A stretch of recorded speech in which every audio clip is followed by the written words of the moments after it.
Welcome to The Explainer. Today, we're unpacking a massive new policy development, one that literally has the potential to reshape the legal standing of millions of people. You see, the Trump administration has initiated a really aggressive push to denaturalize hundreds of foreign-born Americans. We're going to break down exactly what this policy entails, who is being targeted, and how it actually works legally.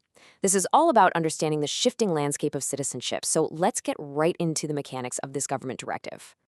Okay, let's dive into this. 384.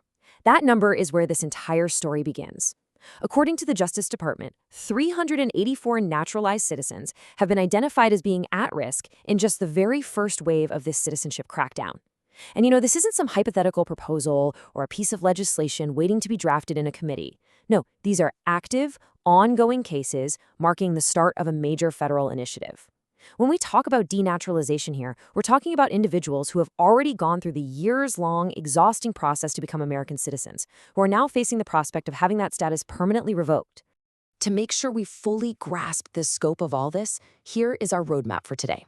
We'll cover 1. The denaturalization push. 2. A historic shift. 3. The legal requirements.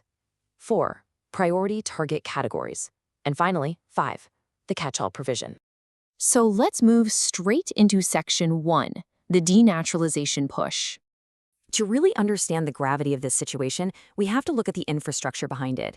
The Justice Department is making history right now by mobilizing 39 U.S. attorneys' offices specifically to pursue these denaturalization cases.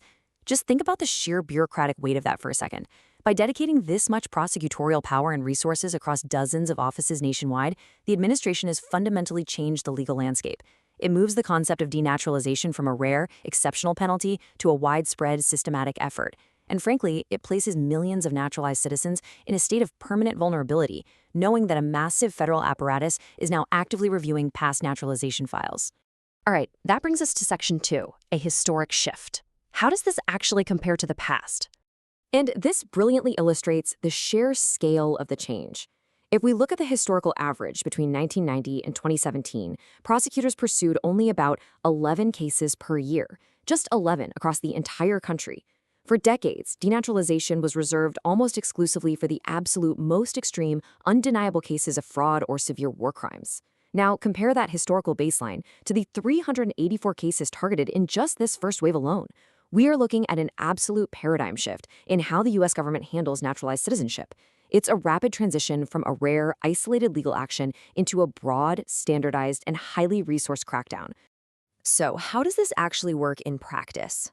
Let's look at Section 3, the legal requirements. Now, federal law does support denaturalization, but there is a strict process. The government can't just take citizenship away on a whim.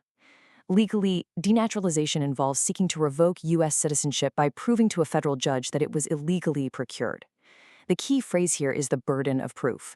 This doesn't happen automatically in some administrative backroom.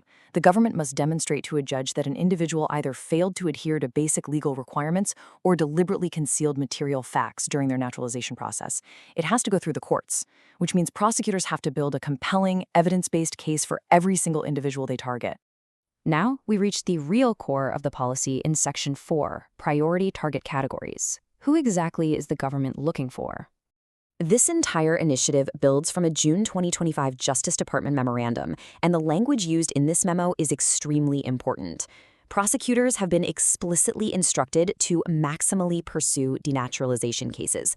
Maximally pursue.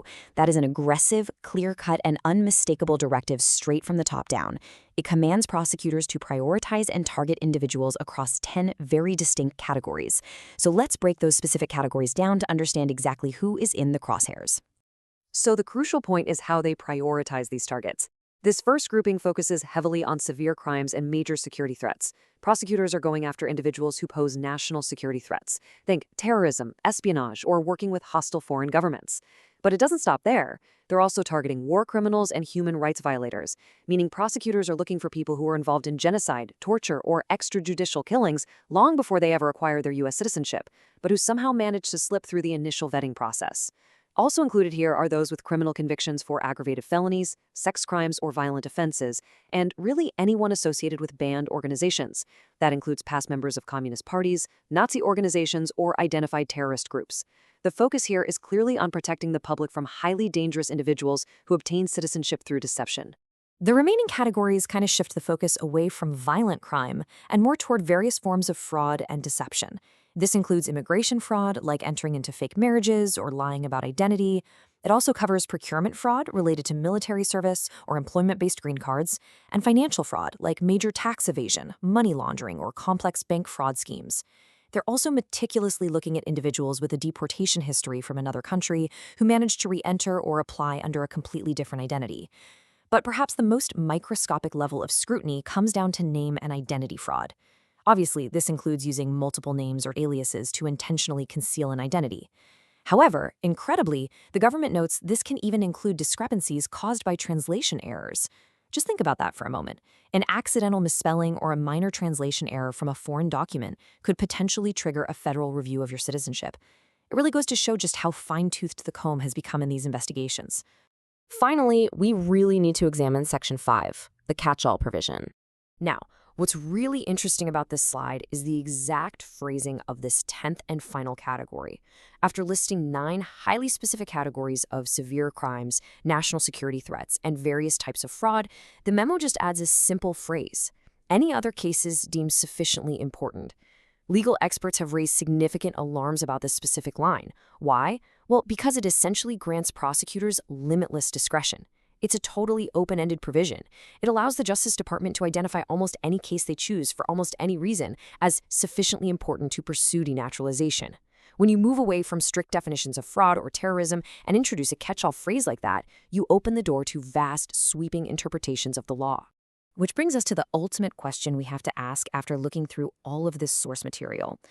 What does limitless discretion actually mean for the permanent vulnerability of naturalized citizens? When a policy shifts from roughly 11 cases a year to a sweeping mandate backed by 39 U.S. attorneys' offices, the landscape of what it means to hold naturalized citizenship fundamentally changes. It introduces an element of contingency to something that was previously viewed as permanent and unshakable. We've seen the facts, the numbers, and the legal directives today. I'll leave you to ponder how this historic shift will impact the millions of foreign-born Americans living in the United States today. Thank you so much for joining me on this explainer. Keep questioning and keep learning.